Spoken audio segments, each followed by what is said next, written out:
Hello everyone, welcome back to my YouTube channel. आज हम पढ़ने वाले हैं मध्य प्रदेश के बारे में। और मध्य प्रदेश की मैं एक सीरीज़ स्टार्ट करने जा रही हूँ जिसमें मध्य प्रदेश का सारा स्टैटिक जीके जो रहेगा उसको कवर किया जाएगा। तो आज पढ़ने वाले हैं मध्य प्रदेश के प्रमुख दर्शनीय स्थल और पर्यटन स्थल। अब पर्यटन स्थल कौन कौन से हैं? पर्यटन का मतलब होता है जहाँ पर हम क्या करने जा सकते हैं, घूमने जा सकते हैं। तो मध्य प्रदेश में कौन कौन से पर्यटन स्थल हैं और वहाँ पर कौन कौन सी जगह हैं जो कि देखने लायक है। तो हम एक साइड पर्यटन करेंगे, एक साइड दर्शनीय स्थल करेंगे। अब सबसे पहले बात आती है मध्य प्रदेश में ओमकारेश्वर की। किसकी? ओमकारेश्वर की।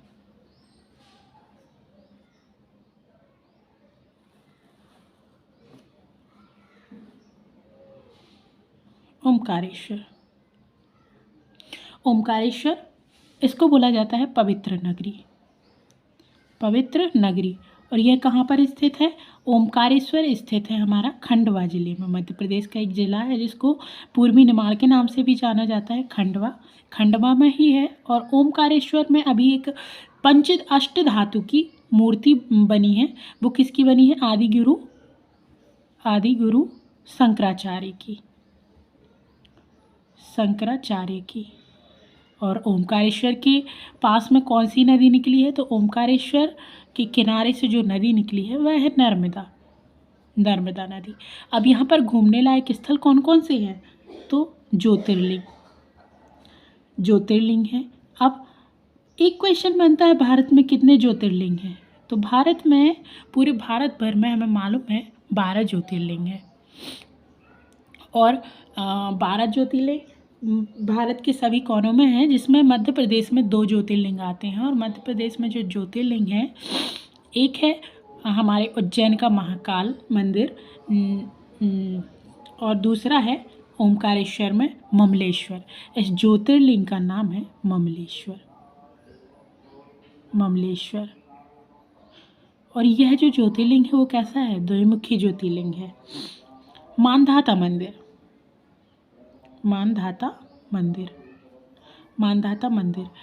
मानधाता ही वह व्यक्ति थे जिन्होंने क्या किया था? खंडवा जिले को बसाया था। खंडवा नगर को बसाने वाले व्यक्ति ही कौन है? मानधाता हैं। और मानधाता खंडवा का पुराना नाम भी है मानधाता। और यहाँ का सबसे प्रतापी जो राजा था वह था मुचुकुंद ने ही मानधाता नगरी को क्या किया था? बसाया था। इसके बाद आते हैं इंदिरा सागर डैम।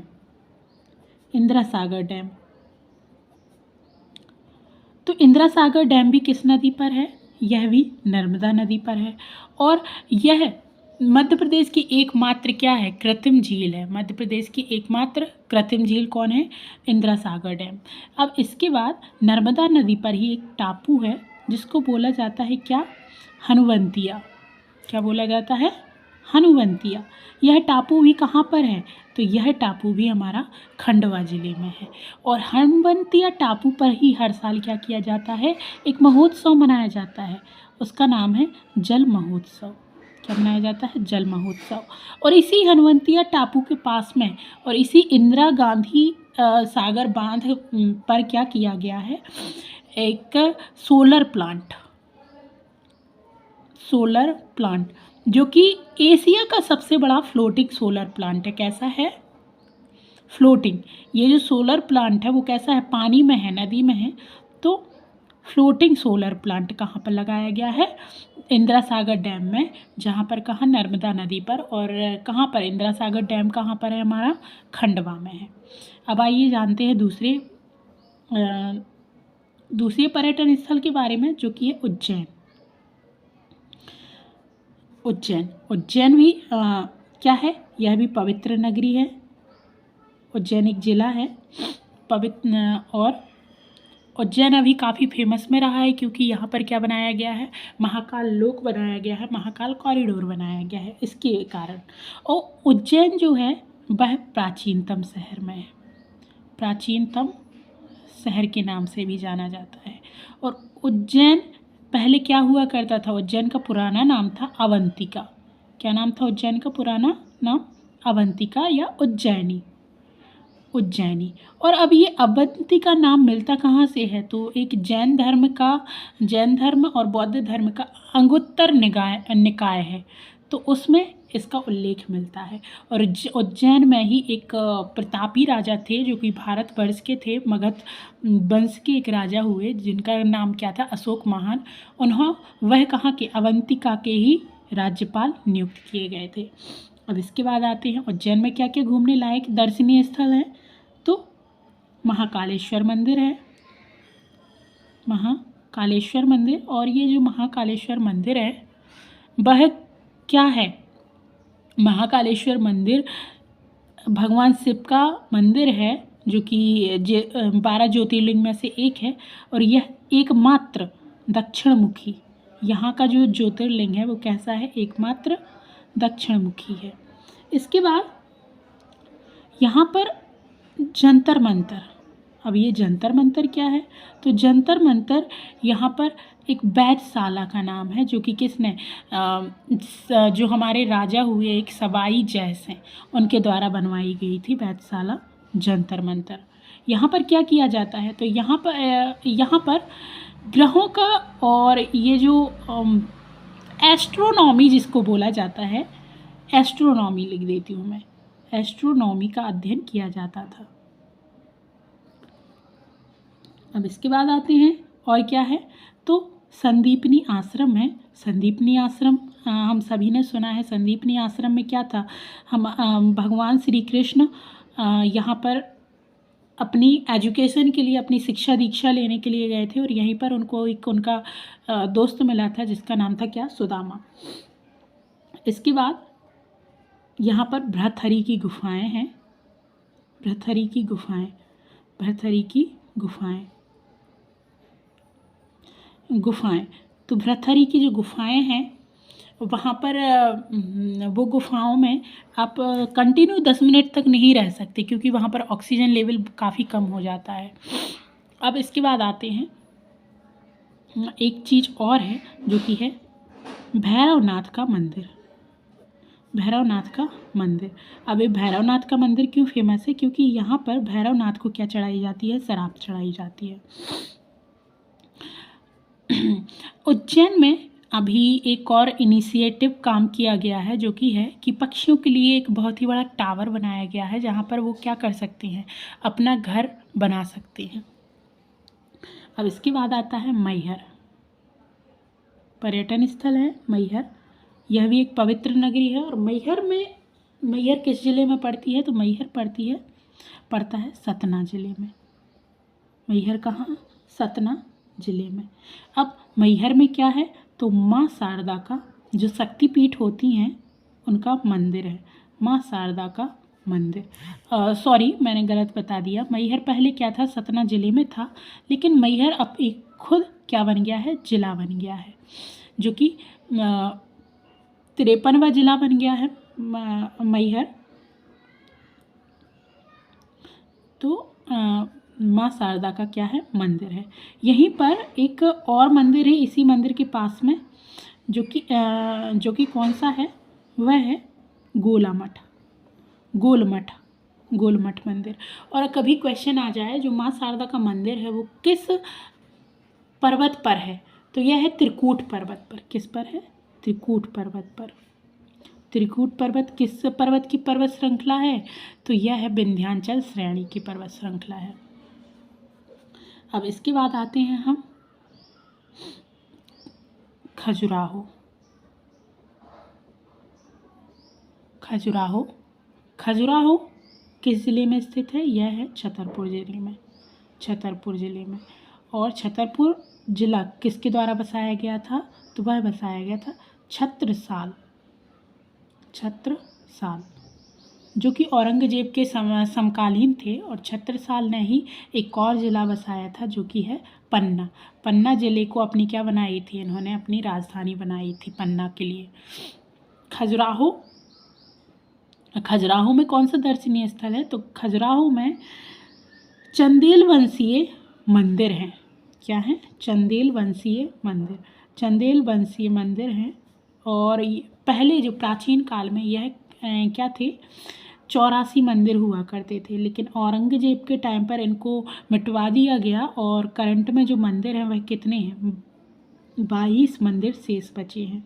और इन 22 मंदिरों में इनको भी 3 पार्ट्स में बांटा गया है, पूर्वी, पश्चिमी और दक्षिणी मंदिर।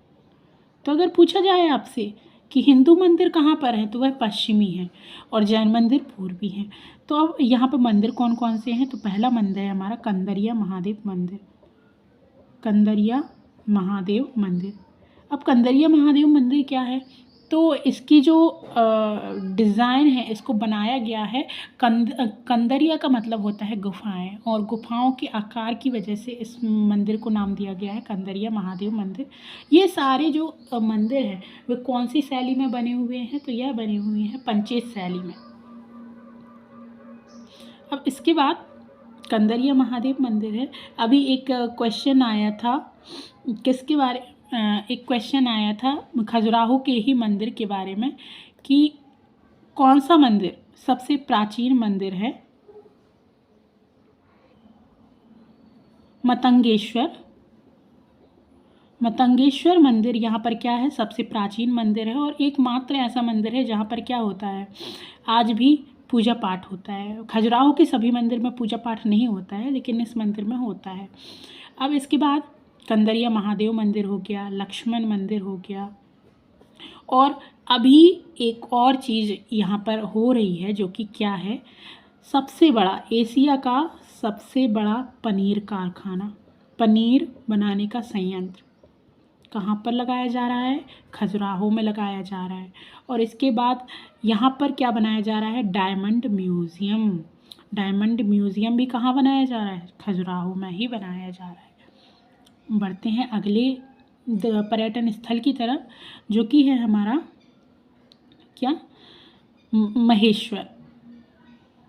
महेश्वर जो कि क्या है, महेश्वर है। महेश्वर किस ज़िले में है, खरगोन ज़िले में है, जिसको क्या बोला जाता है, कपास नगरी भी बोला जाता है या फिर सफ़ेद जिला भी बोला जाता है, क्योंकि यहाँ पर कपास जो कॉटन होता है वो काफ़ी प्रचुर मात्रा में होता है, तो इसलिए इसको कपास जिला भी बोला जाता है। अब महेश्वर में कौन कौन से ऐसे स्थान हैं, तो यहाँ पर महेश्वर क्या है, सबसे पहले महेश्वर में देख लेते हैं, नर्मदा नदी के किनारे है, जो कि मध्य प्रदेश की जीवन रेखा के नाम से भी जानी जाती है नर्मदा नदी, और काफ़ी पवित्रतम नदी है यह।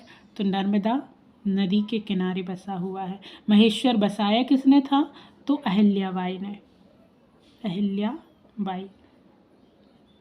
और इनकी छतरी, जो अहिल्याबाई की समाधियां हैं वह कहाँ हैं, तो अहिल्याबाई की समाधि जो है वह है कहाँ, महेश्वर में। अगर पूछा जाए होलकर राजवंश की छत्रियाँ कहाँ पर हैं, तो वह है इंदौर में। और अगर पूछा जाए मल्हार राव, जो कि होलकर वंश के ही एक राजा हुए, उनकी छतरी कहाँ पर है, उनकी समाधि कहाँ पर बनाई गई है, तो वह बनाई गई है आलमपुर में, जो कि भिंड जिले में है। अब महेश्वर में क्या है, तो एक वाटरफॉल है जिसका नाम है सहस्त्रधारा। सहस्त्रधारा वाटरफॉल कौन सा है, सहस्त्रधारा है। और यहाँ पर एक मंदिर भी है जिसको बोला जाता है कि वह काशी का जो मंदिर है उसके समान ही है। अगला जो हमारा पर्यटन स्थल है वह है मांडू। मांडू किस ज़िले में है, मांडू है धार ज़िले में।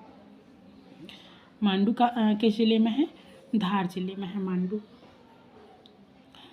और धार ज़िले से ही एक नदी निकलती है, जो कि कौन सी नदी है, माही नदी। माही नदी का उद्गम स्थल भी धार है। और मांडू का नाम है क्या, सिटी ऑफ जॉय।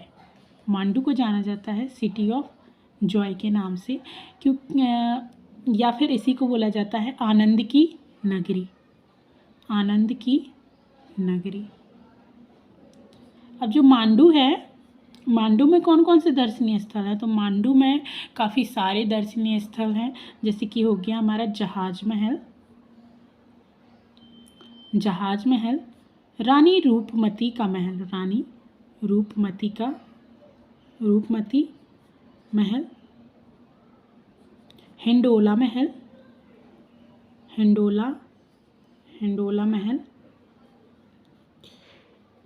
असरफी महल,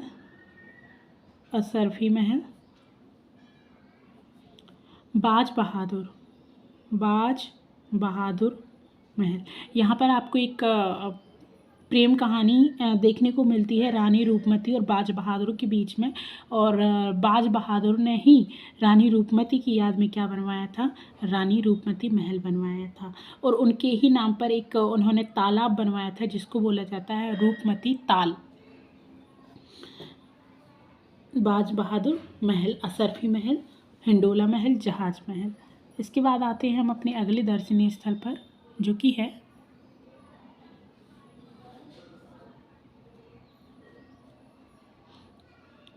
ओरछा।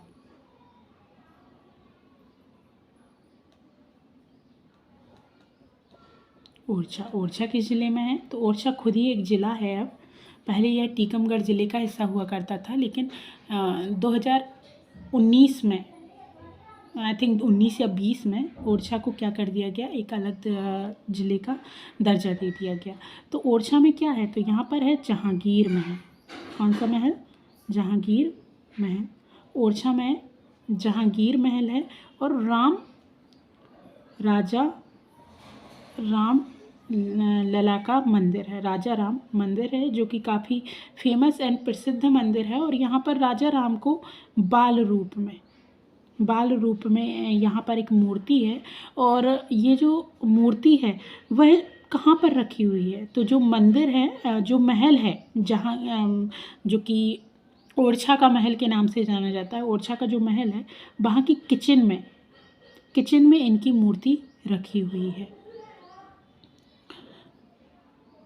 इसके बाद आते हैं हम ग्वालियर पर। ग्वालियर तो ग्वालियर में जो है, ग्वालियर में खुद एक ज़िला है, और इसका प्राचीन नाम था गोपांचल। और ग्वालियर में जो दर्शनीय स्थल है वह है फूलबाग।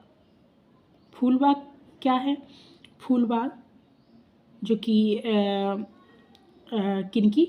रानी लक्ष्मीबाई की समाधि है फूलबाग, और यहीं पर उनकी जो झलकारी बाई थी, जो कि उनकी अंगरक्षिका थी, उनकी भी समाधि है। इसके बाद आते हैं सूर्य मंदिर पर। सूर्य मंदिर जो है ग्वालियर में है। ग्वालियर का किला जो कि काफ़ी अवैध है। ग्वालियर का किला कैसा था? अवैध था ग्वालियर का किला। इसमें 5 दरवाजे हैं ग्वालियर के किले में। और जयविलास पैलेस। और यहीं पर एक मंदिर है जिसको बोला जाता है सास बहू का मंदिर भी कहाँ पर है? ग्वालियर ज़िले में है। तो ये हुआ आज के हमारे पर्यटन स्थल। और ऐसे ही आपको अब कंटिन्यू एक स्टैटिक जीके की, मध्य प्रदेश का जो स्टैटिक जीके है उसकी एक वीडियो डेली मिला करेगी। और if you like my video then please subscribe and like my channel.